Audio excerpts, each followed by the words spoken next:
আমার সাথে এমন করবে আমি ভাবতেও পারিনি। প্রিয়া আমার সাথে চিট করেছে। আচ্ছা এখানে চিট করার কি হলো? ওটা তো তোর। আরে 2 দিন চ্যাটিং করলে তুই কারো প্রেমে পড়ে যাবি? প্রেমে পড়বো না তো কি করবো? তো আমার কি হবে? আমার বন্ধু বান্ধব সবাই জানে ও একটা প্লে বয়। আর তুই চিনিস না জানিস না তুই ওর প্রেমে পড়ে গেলি। What is wrong with you? আপনারা কি শুরু করলেন? আপনি এসে নয়েজ করছেন কেন? What noise? Of course noise. এ তুমি বাদ দে তো, চল বের হই। ভাইয়া সরি। না কিসের সরি? একটা লোক ব্যানারলেস তার সাথে কিভাবে কথা বলতে হয় জানে না, কিসের সরি বলছিস? কোনো সরি না। আপনাকে কে বলছে আমি কথা বলতে জানি না? আপনি কিভাবে জানলেন কথা বলতে? অফ কোর্স আমি কথা বলতে জানি। আপনি জানেন না, যদি জানতেন তাহলে একটা মেয়ে যখন প্রেমে কষ্টে দুঃখে কান্না করে তাহলে এটাকে নয়েস বলতেন না। ও মাই গড, কত দুঃখ আপনার। কিসের দুঃখ? হ্যাঁ, আপনি কি কোনো প্যারেন্টস মারা গেছে? আপনি কোনো আত্মীয় স্বজন অ্যাক্সিডেন্ট করছেন নাকি আপনি কার মার্কেট অনেক বড় লস খাইছেন? কোনোটাই তো না। আপনি কেন কাঁদতেন জানি না, শাখা কে কাঁদতেছেন? তারপরে আপনি আড়ি পেতে আমাদের কথা শুনছিলেন। আরই পারতে হবে কেন? যেভাবে চিল্লা চিল্লা কান্নাকাটি করতেছে এখানে সবাই জেনে গেছে যে আপনি শাখা খাইছে। আবার প্রেমের মতো ফালতু বিষয় নেই। প্রেমের মতো পবিত্র একটা বিষয়, এটাকে আপনার ফালতু মনে হয়? অবশ্যই, শুধু ফালতু না, তু মনে হয়। প্রেম বলতে পৃথিবীতে কিছু নাই। প্রেম ডাজন্ট এক্সিস্ট। কি? এটা একটা গারদ। What is গারুল? আপনি কিভাবে বুঝবেন? আপনি তো প্রেমের মানেই বুঝেন না। নির্বোধ, আবার আসছে নিজের ভাবনা জাস্টিফাই করতে। নির্বোধ একটা আপনি। ও মাই গড, আমি নির্বোধ আর আপনি সবকিছু বোঝেন। হ্যাঁ। ঠিক আছে, তাহলে আমাকে বুঝান। যদি আমি বুঝি না, আমাকে বুঝান প্রেম কি জিনিস। আমি আপনাকে ঠিকই বুঝাইতে পারবো প্রেম ডাজন্ট এক্সিস্ট। তাহলে লাগেন চ্যালেঞ্জ, বুঝান। পারবেন? সেটা তো পারবেন না। পারবো। পারবেন? ভালো তো, চ্যালেঞ্জ অ্যাকসেপ্টেড। আপনাকে আমি 7 দিন সময় দিলাম। 7 দিনের মধ্যে আপনি আমাকে বুঝাবেন প্রেম কি জিনিস, আর আমি আপনাকে বুঝাই দিব যে পৃথিবীতে প্রেম বলতে কিছু নাই। তো হিয়ার ইজ মাই কার্ড। যদি চ্যালেঞ্জ আসলে কন্টিনিউ করতে চান, গিভ মি আ কল। ওরে এ তো বিখ্যাত ফটোগ্রাফার সামির আহমেদ। দেখতে কিন্তু স্মার্ট আছে, কি বলিস? ট্রাই তো করাই যায়। এরকম একটা অভদ্র ম্যানারলেস সাথে প্রেম জীবনেও না। হাই তুমি, হাই। এখানে ডাকলেন কেন? এখানে কেন দেখেছি এটা ভেতরে আসলেই বুঝতে পারবেন। চলেন। আচ্ছা, এখানে কেন? এগুলো কি? এগুলো হচ্ছে এভিডেন্স অফ লাভ। মানে এগুলো তো ফিকশনাল বই, এগুলো কিভাবে এভিডেন্স হতে পারে? এই সাহিত্য উপন্যাসগুলো শুধু ফিকশন না, এগুলো প্রত্যেকটার ঐতিহাসিক সত্যতা আছে। এখন আমাকে কি করতে হবে? পড়তে হবে। অসম্ভব। অসম্ভব বললে তো হবে না। আপনি চ্যালেঞ্জ নিয়েছেন, আপনাকে চ্যালেঞ্জ অ্যাকসেপ্ট করতে হবে। দেখেন না, আমাদের চ্যালেঞ্জ হচ্ছে 7 দিন। এই সবগুলো বই শেষ করতে আমার মিনিমাম 7 বছর লাগে। আমরা গুড রিডার, অন্য কোনো বই থাকলে সেটা বলে। ঠিক আছে, এক কাজ করা যায়। এই সবগুলো বই মোটামুটি আমার পড়া। আমি আপনাকে সংক্ষেপে বুঝিয়ে বলি, আপনি শুধু একটু কষ্ট করে শুনবেন। ডান। এখানে বসে শুনতে পারবো না, লাইব্রেরি থেকে বের অন্য কোথাও বই। Excuse me. এক দেশে ছিল এক রাজা, আর দেশে ছিল এক রানী। রাজা রানীকে এত ভালোবাসতো, তারপর জানে কি হয়েছে তার।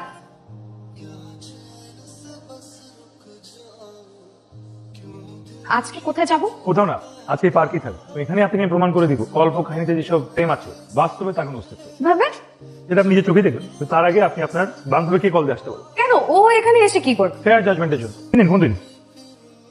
ওই যে কাপলটা, ওদেরকে দেখে আপনার কি মনে হচ্ছে? ওরা প্রেম করছে। এখন প্রবলেম হচ্ছে যে যেটা আপনার কাছে প্রেম মনে হচ্ছে এটা আমার কাছে জাস্ট একটা মোমেন্টারি অ্যাট্রাকশন। মানে আপনার বান্ধবী কোথায়? চলে এসেছে অলমোস্ট। ওকে কিন্তু লাইভ লোকেশন দিতে ভুলবেন না, তাহলে এখনো বাকি আছে। দিয়ে দিয়েছে already. Just wait and watch. জাদু। মীরা, তুমি এখানে? উনি হচ্ছে মীরা, আমার একজন মডেল। আর মীরা পরিচয় করে দিবে না? উনি হচ্ছে জয়, ইনি হচ্ছে সামির আহমেদ, বিখ্যাত ফটোগ্রাফার। ও হাই, আরো তো একটা পরিচয় আছে। আমি তোমার কি বলো? মীরা, উনি তোমার কে হয়? প্লিজ। হাই তন্নি। ভাইয়া। জয়, তুমি এখানে কি করছো? প্রিয়া তুই এদেরকে চিনিস? কেন চিনবো না? ও তোমার বয়ফ্রেন্ড। মানে কি?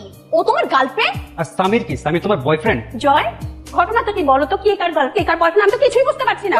তার মানে জয় তুমি আমাকে চিট করছো আর আমার আড়ালে এসব কিছু করে বেড়াও। আরে বাবা, বুঝতে চেষ্টা করো। কি বুঝবো আমি? এই মেয়ে, তুমি কে? তুমি কে? তুমি কে? আমার গার্লফ্রেন্ড। আমি ওর গার্লফ্রেন্ড, ও আমার বয়ফ্রেন্ড। আরে আমি কি করছি? বিষয়টা কি হলো?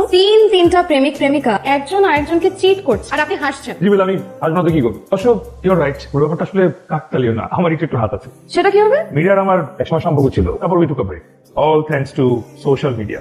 আচ্ছা ভাই, দেবে আপনি বলেন, আমি যেটা প্রুফ করতে চেয়েছি প্রুফ করতে পেরেছি? না আসলে একটা সাইকোপ্যাথ। চ্যালেঞ্জে হেরে গেছে, যেটা মেনে নেন তাহলে তো হয়। শুনেন, এটা পার্টিকুলার ইনসিডেন্ট না, কিছু প্রমাণ করে না। আর এদের মধ্যে কোনো সত্যিকারের প্রেম ভালোবাসা কিছুই ছিল না। সত্যিকারের প্রেম কি জিনিস তা আমি আপনাকে কালকে প্রমাণ করে দেখাবো, তাও রিয়েল লাইফে। ঠিক আছে, আমিও দেখতে চাই সত্যিকারের প্রেম কি জিনিস, রিয়েল লাইফ। কোথায় আসতে হবে বলুন? অ্যাড্রেস দিয়ে দিব, চলে এসে। আপনি চলে এসেছেন, আপনি ভেতরে আসুন। হ্যাঁ আসুন। কে? অনেক। ও হচ্ছে সামির, আমার বন্ধু। এই সামির, ইয়াং ম্যান। তোমার বাবা মা? আমার বাবা নেই, মা আছেন। হয়তো পুরো নাম শুনেছেন আপনারা, তানিয়া আহমেদ। বিখ্যাত চিত্রশিল্পী তানিয়া আহমেদ, দেশে বিদেশে যার ছবির প্রদর্শনী হয় প্রায়, তুমি কি তার কথা বলছো? জি জি, আগে প্রচুর এক্সিবিশন অ্যাটেন্ড করতেন, এখন অসুস্থ হওয়ার পর আর করেন না। তুমি আমাদের বাড়িতে এসছো, এটা তো বিরাট সৌভাগ্যের ব্যাপার। তন্নির মা মেহমান এসছে, খাবার দাবারের ব্যবস্থা করবো। আরে কি বলে? এখনই বেরোবেন? না আজকে কোথাও যাচ্ছি না। মা তুমি টেবিলে খাবার দাও তো, লাঞ্চ করে তারপরে বের হবেন।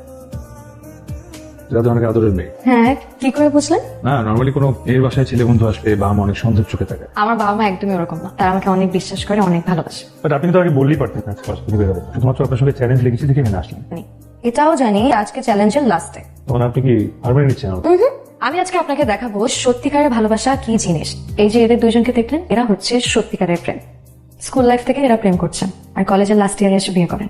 অনেক ঝড়ঝাপটা, অনেক সংগ্রাম করে এই পর্যন্ত এসেছেন। কিন্তু দেখেন, কেউ কিন্তু কাউকে ছেড়ে যায়নি। আজ 30 বছর হলে সংসার করছেন, কিন্তু কোনোদিন ঝগড়া হয়নি, মনোমালিন্য হয়নি, কেউ কাউকে চিট করেনি। আর এটাকেই বলে সত্যিকারের প্রেম। Are you serious? 30 বছরের সংসার, অথচ কোনোদিন ঝগড়া করেনি, মনোমালিন্য হয়নি, এটা কিভাবে সম্ভব? আর এটা দেখানোর জন্যই আজকে আপনাকে এখানে এনেছি।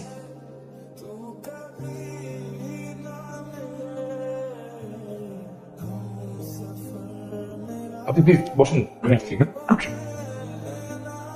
এই মেয়ে, কি ব্যাপার? তুমি এই রুমে কেন? এখানে কি চাও? চুরি করতে এসেছো? না না, চুরি করতে আসবো কেন? তুমি এখানে কেন এসেছো? কার সাথে এসেছো? কি নাম তোমার? তন্নি, এই সামিরের সাথে এসেছি। আপনি কি সামিরের মা? হ্যাঁ। মা, তুমি না বলছি বাড়ির কারোর সাথে কথা বলবো না? সরি, ওষুধ খাওয়ার সময় গেছে, খেতে হবে। আমার মার কথা শুনে ভয় পেয়েছে? ওনার কি হয়েছে? বলতে পারেন একরকম স্কিজোফ্রেনিয়া। ওষুধ খেলে ভালো থাকে, ওষুধ না খেলে ভুলে যায়।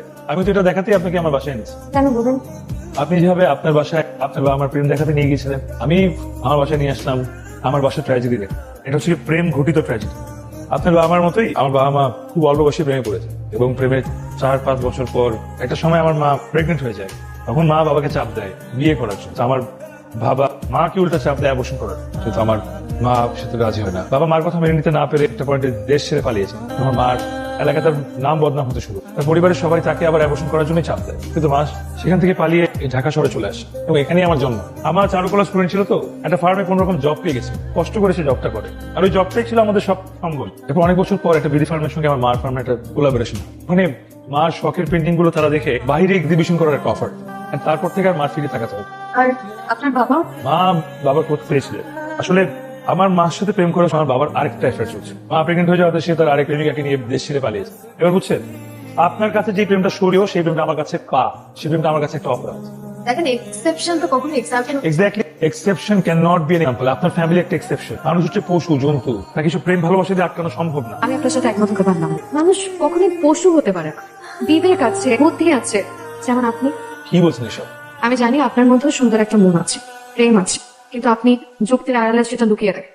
আপনি জানেন কিভাবে? ভালোবাসলে ভালোবাসা মানুষের মনের কথা বোঝা যায়। আমি জানি আমার জন্য আপনার হৃদয়ে প্রেম আছে। তো আমি আপনাকে অনেক পছন্দ করি, আমি আপনাকে ভালোবাসি। কি মাথা খারাপ হয়ে গেছে না? এতদিন ধরে আপনাকে আমি যেটা বুঝাতে চাই যে প্রেম ভালোবাসা এক্সিস্ট করে, সেই প্রেমে আপনি আমার পড়ে গেছেন। আপনি আমার কথাটা বুঝতেছেন না। আপনি বাসায় যান, ঠান্ডা মাথায় সকালে দেখবেন সব পাগলামি চলে গেছে। আমি যেমন আপনার টাইপ না, আপনিও আমার টাইপ না। This is final. দেখেন, আপনার প্রতি আমার যে ফিলিং একদম ট্রু। প্লিজ আপনি একটু বোঝার চেষ্টা করুন। সামির,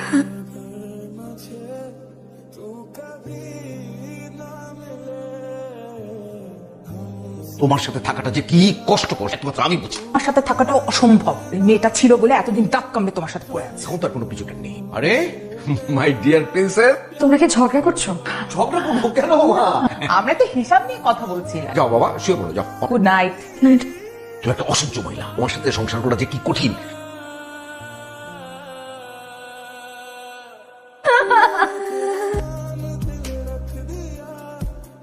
আমার জীবন তো ওর মধ্যে। তুই যদি ভালো না থাকিস, আমি কি করে ভালো থাকবো বল? কি বলুন সব? তোর বাবা তোর ভিতরে যে বিষ বৃক্ষ রোপণ করে গেছে, সেই বিষ নিজেও খাচ্ছিস, অন্যকেও ছড়িয়ে দিচ্ছিস। তোর বাবার আর আমার জীবনে যেটা ঘটেছে সেটা জীবনের একটা অংশ মাত্র, পুরো জীবন না। মানুষের জীবনে উত্থান পতন, টানাপোড়েন এগুলো ঘটতেই থাকে। তার মানে তো আর জীবনকে অস্বীকার করা না। তন্নি মেয়েটা তোকে প্রেম দিতে এসেছিল, ভালোবাসা দিতে এসেছিল, তুই প্রেমে পড়েছিস। তুই সেই প্রেম বুঝতে পারছিস না বাবা। আমি যেখানে যাই, যেদিকে যাই, শুধু দেখেও দাঁড়িয়ে আছে। আমি কি করবো কিছু বুঝতে পারছি না। পাগল ছেলে, এটাই তো প্রেম, ভালোবাসা। তোর জীবনে প্রেম এসেছে, লাইফের বেস্ট পার্ট। তুই বুঝতে পারছিস না? যাও, তোমার ওষুধের সময় হয়ে গেছে, আমি লাগবে না, আমার তো অসুখ নেই। আমার অসুখ তো তুই বাবা। তুই ভালো থাকলে আমিও ভালো থাকবো। তন্নি, আমি তোমার কাছে হেরে গেছি। কিন্তু আমি তো আপনার কাছে কপি হেরে গেছি। না, তুমি জিতেছো। আমি এখন জানি প্রেম আছে। প্রেমের কোনো অস্তিত্ব নেই। প্রেম এক ধরনের মিথ। হ্যাঁ তুমি প্রেম আছে, আর প্রেম আছে বলেই মনুষ্যত্ব আছে, আর সেই প্রেমে আমি পড়েছি, তোমার প্রেমে পড়েছি। আমি আমি তোমাকে ভালোবাসি তুমি। কিন্তু আমি তো বাসি না। প্রেম ভালোবাসা এগুলোতে আমার কোনো বিশ্বাস নেই। বিশ্বাস উঠে গেছে। আচ্ছা, আমি যদি তোমার বিশ্বাস ফেরাতে পারি তাহলে তো ভালোবাসবে। আমাকে 7 দিন সময় দাও, আমি জানি আমি ফেরাতে পারবো। It's a challenge.